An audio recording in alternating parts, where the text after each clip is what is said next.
In this lesson, we're going to be looking at how to graph the tangent function and its reciprocal, the cotangent function. You can actually know how to graph these two functions without any experience of graphing sine and cosine, because yes, we're using the same kind of table technique. You can get away without knowing the graphs of sine and cosine. So one thing we have to recall for tangent before we begin is that the typical interval for a tangent function is negative pi over 2 to positive pi over 2. So if that is one difference from sine and cosine. So we have that. So let's go ahead and graph y equals tangent of 2x. So to find our interval, we are going to place 2x between these two values. Negative pi over 2, less than or equal to 2x, less than or equal to positive pi over 2. And we are going to solve this inequality. So we're dividing by 2. When we divide negative pi over 2 by 2, it becomes negative pi over 4. And whenever we divide pi over 2 by 2, it becomes positive pi over 4. And we have our interval. So our interval is from negative pi over 4 to pi over 4. And we have looked at how to calculate the period of a tangent and cotangent function. So if you forget, or if you have not watched that lesson yet, I'm going to put a link here on the screen for you to go to it. But to find the period, the length of one cycle, we're going to take pi and divide it by b. So we have pi dividing it by 2. And that would tell us that our interval is, the length of our interval is pi over 2. And we can see that in our interval negative pi over 4 to pi over 4. So now with our table.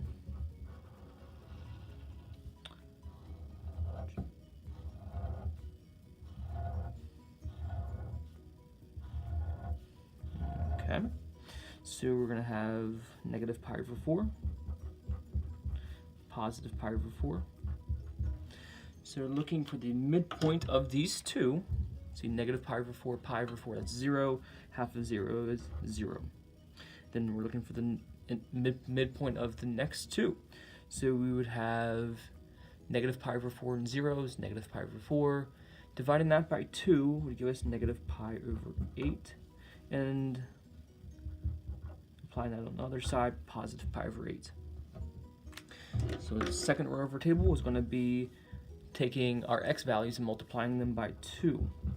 Now, another difference, if you have experience graphing sine and cosine, this is another difference, not only what our interval, but this row here with cosine and sine, this row is always the same. And it is always going to be the same for tangent, but it's a different set of values. So here we're going to be multiplying by 2, which gives us negative pi over 2. Multiplying by 2 would give us negative pi over 4, and then 0, positive pi over 4, and pi over 2. Okay, so we're going to see that is a commonality amongst tangent functions. And now cotangent has a completely different set. So now we take tangent of our previous root, so tangent of 2x. So we should know by now the tangent value, the tangent values at different measures from our unit circle. So I'm going to post here up on the corner the unit circle, but only for tangent. I'm going to leave it there for these examples to help us fill in the table. Okay, so tangent of negative pi over 2, which is actually 3 pi over 2, that tangent is undefined. So now tangent of negative pi over 4, which is 7 pi over 4, tangent is going to be negative 1. At 0, tangent is also 0. At pi over 4, tangent is positive 1. And at pi over 2, tangent is undefined. If we do this correctly, for tangent, the ends of our interval should be undefined. And why that makes sense is that the ends of our interval are the asymptotes of the graph, as you know from our previous lesson.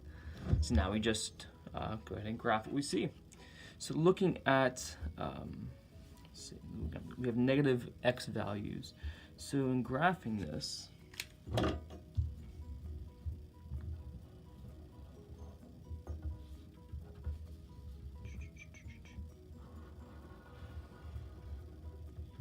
so we are going to see with tangent, mostly using fourths, halves, eighths. So I'm still going to place every 3, I'm going to place my pi over 2, just for a common scale. All right. Now, in this, we see that we need negative pi over 4, positive pi over 4. All right. And then we're going to need 0, which we have already, and negative pi over 8. So that's going to be about the midway between these two and these two. So now we just plot our points and graph. So having undefined, at negative pi over 4, we have an asymptote. And at positive pi over 4, we have an asymptote. Okay, so then at 0, we are at 0. At negative pi over 8, we are at negative 1, so let's have negative 1, right here. So negative pi over 8, we are at negative 1, 0, and then at positive 1, positive pi over 8. Okay, so knowing the shape of tangent, we get our graph. And that is the graph of one period. But if I wanted to extend this, we know the next eighth, whatever that would be, I know I'm going to be simply shifting this to the right, so that's going to be at negative 1 again, and negative 0. So I can just kind of do this portion of the graph, and then on the other side, I can just shift this over. So at this eighth, I'm going to be up at 1, and at negative pi over 2, we're going to be at 0.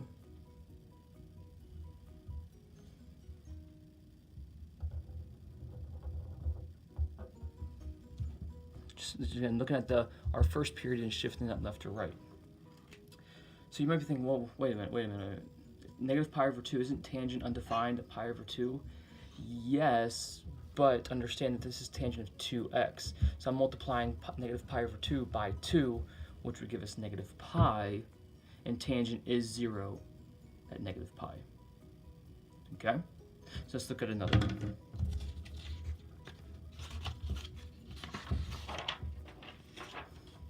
So negative 3 tangent of 1/2 x. So right away, jumping to finding our interval, we have negative pi over 2, 1/2 x to positive pi over 2. Solving for x means we multiply by 2. Multiplying by 2 yields negative pi to positive pi. All right. But to find the actual period, we're going to be, let's say we have, so pi divided by 1/2, which in turn equals 2 pi. We have our period and we have our interval. So now to graph. So once again, it went off the screen for a little bit, but I'm going to put back up here the unit circle for tangent, so we have it to refer to. So starting with negative pi,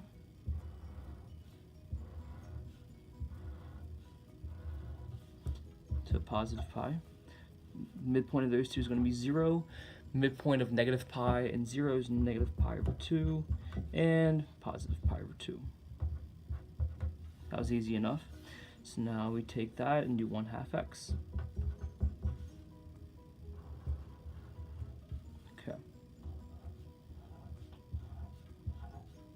So use different color here for contrast. Oh yeah, so multiplying it by 1/2, it's going to give us negative pi over 2. And like we saw in the previous example, this is always going to be the same. So we get negative pi over 4, 0, positive pi over 4, and pi over 2. Next row, tangent of that value. Tangent of 1/2 x. As we saw in the previous, our ends are going to be the undefined, or should be at least. So tangent of negative pi over 2, yep, that's undefined. I'm going to write that on the other side as well. So tangent of negative pi over 4, looking at our unit circle here, we should see that it is going to be -1. Tangent of 0 is 0, and tangent of pi over 4 is 1. All right, but now we have an amplitude and some sort of reflection, but the reflection will take care of itself. -3 tangent of 1/2 x. Easy enough. Undefined still. +3, 0, -3, and undefined still. That's graph. So in graphing, let's say we have, I'm going to take this unit circle off just for a little bit more, just so it's not in our way. See, okay.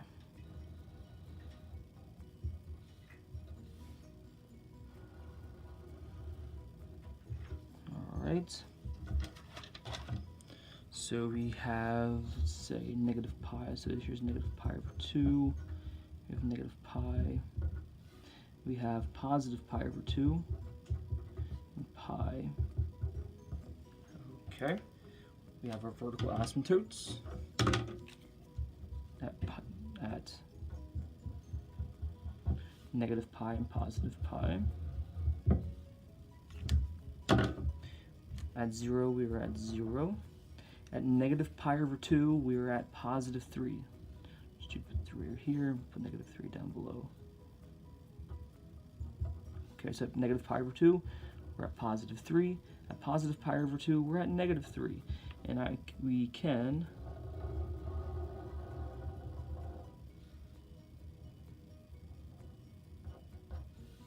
get our graph from this.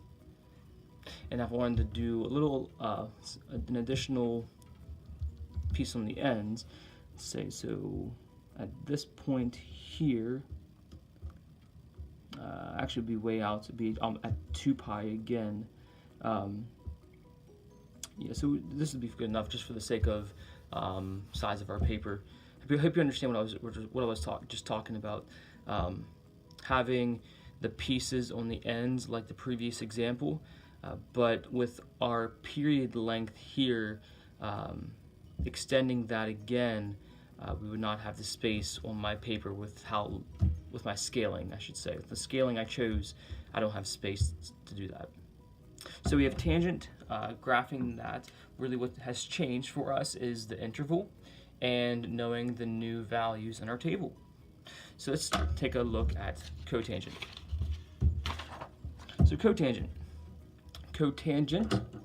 let's say just jumping right in, cotangent has a different interval than tangent does. So cotangent has an interval of 0 to pi, unlike negative pi over 2 to pi over 2. So with cotangent, placing our inner value between these 2 points, dividing by 2, so we have our interval of 0 to pi over 2. Okay, our period, its length is found the same exact way, pi divided by b. So we take pi, divide it by 2, so our length is pi over 2. Which is very easy to see since the interval is now starting at 0. We go to our table.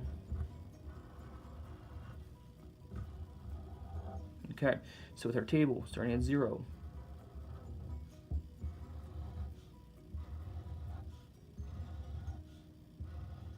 ending at pi.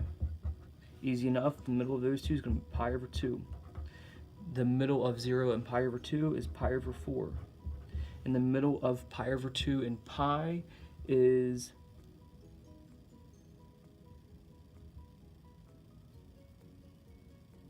hold on one second. Oops, yeah, good thing I caught that. So our interval is actually going to pi over 2 now, which changes a couple of things. So this would be pi over 4 here, and be pi over 8. Okay, good thing I caught that. And then, so pi over 4, pi over 2, that would be pi over 4 plus 2 pi over 4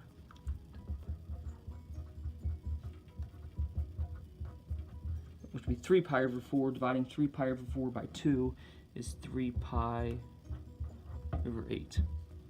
Okay, sorry about that, but good thing we caught it before going on. So now we take that row, multiply it by 2, 0, pi over 4, pi over 2, 3 pi over 4, and pi.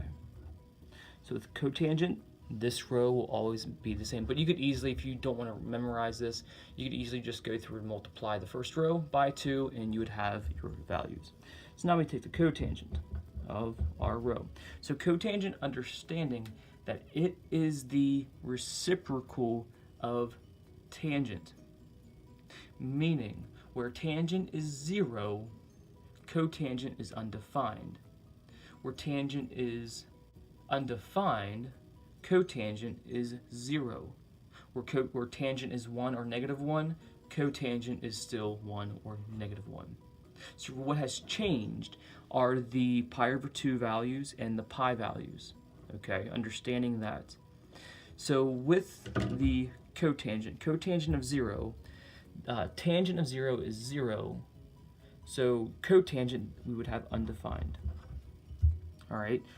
Tangent of pi over 4 is 1, so cotangent of that value is still 1. Tangent of pi over 2 is undefined, so cotangent would be 0. So tangent of 3 pi over 4 is -1, cotangent would be -1. And tangent of pi would be 0, so cotangent would be undefined. And I touched on this, I mentioned this earlier. The ends should be undefined because the asymptotes are defining our period here. Our period of pi over 2 is going to be within 2 vertical asymptotes. So last thing, 1/2 of cotangent 2x, which is quick and done. So undefined, 1/2, 0, -1/2, and undefined.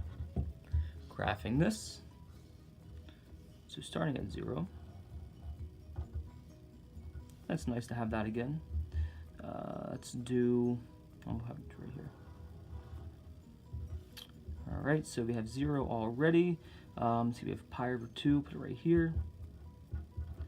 And let's say pi over 4. We have pi over 8, which is middle. And 3 pi over 4, or pi over 8. 3 pi over 8. And vertical asymptotes at 0. And at, in this case, pi over 2. So now, graphing. So we have 1/2. So positive 1/2. We'll do -1/2 here. At pi over 8, we're at positive 1/2. At pi over 4, we were at 0. And at 3 pi over 8, we were at -1/2. And we have our function. Okay. And of course, if I wanted to, I could extend this to the right side. I would simply know that the next range would be, or the next asymptote would be at pi. Okay, so at the middle of this interval, we're at 0 again, and I can just say, hey, we're here, so on. Same on the other side, so I know at pi over 2, -pi over 2, we have another asymptote, which translates to, and so on. But at least we should know how to graph one period. So to close up this lesson, let's do one last example. So let's say we have something a little more complex, and we see a phase shift and we see a vertical translation, but that should not affect our situation that much. So let's say we have our interval 0 to pi. We add pi over 4. So this would become 5 pi over 4. All right, so our period, if we needed to identify it, so we'd have a period of pi divided by b, which is pi over 1, or just pi.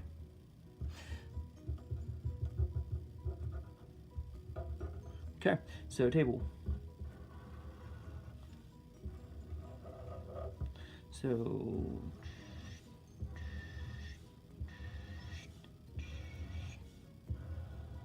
okay, so we're starting at pi over 4, going to 5 pi over 4. Let's see how we can do this. Pi over 4, 5 pi over 4, 6 pi over 4. Half of 6 pi over 4 is 3 pi over 4. All right, and then we have 1 pi over 4 plus 3 pi over 4 is 4 pi over 4, which is pi, and half of that is pi over 2. And then 3 pi over 4 plus 5 pi over 4 is 8 pi over 4, which is 2 pi. Half of 2 pi is pi. All right, so there we go, easy enough.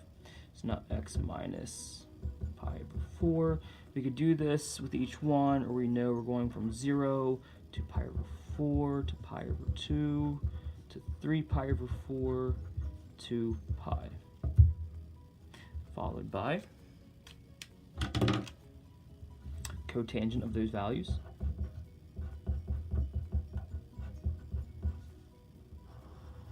So tangent of 0 is 0, so we would have undefined. So tangent of pi over 4 is 1, as well as cotangent. Tangent's undefined at pi over 2, so here we would have 0, -1, and undefined. Next, I could go ahead and multiply by -1 and then do -2 plus that, but I am going to go ahead and write -2, and I'm simply going to take -2 and subtract each of the previous values. So we would still have our vertical asymptotes on the ends of our interval. So -2 minus 1 is -3. -2 minus 0 is -2. -2 minus 1 minus -1 is -2 plus 1, which is still -1. Okay, that's plots. So none of my y values are positive, so I could get away essentially with looking at mainly the fourth quadrant. So that's right, we have pi over 2 here, and pi. Alex, I need to go to 3 pi over 2. Okay, so with this, at pi over 4, we have a vertical asymptote. And then we go to pi over 2, and then we are at 3 pi over 4. Then we're at pi, and then we're at 5 pi over 4. Okay, so with my scaling, again, we're only going to be getting one interval here. It looks like it, but maybe we can get more. So pi over 4, vertical asymptote. 5 pi over 4, vertical asymptote. Again, because we see the vertical asymptote shift because of our phase shift here. Let's get through this. At pi over 2, we're at -3. So let's do this. Let's do -1, -2, -3. So at pi over 2, we're at -3. At 3 pi over 4, we're at -2. At pi, we're at -1. And from this, we get our graph. So we could extend that and have additional portions here by simply translating our values over. But again, we can graph one period as we did with sine and cosine, and that's it, graphing tangent and cotangent. So best of luck to each of you watching this video with your practice problems. So at this point, we now know how to graph every trig function: sine, cosine, secant, cosecant, tangent, and cotangent.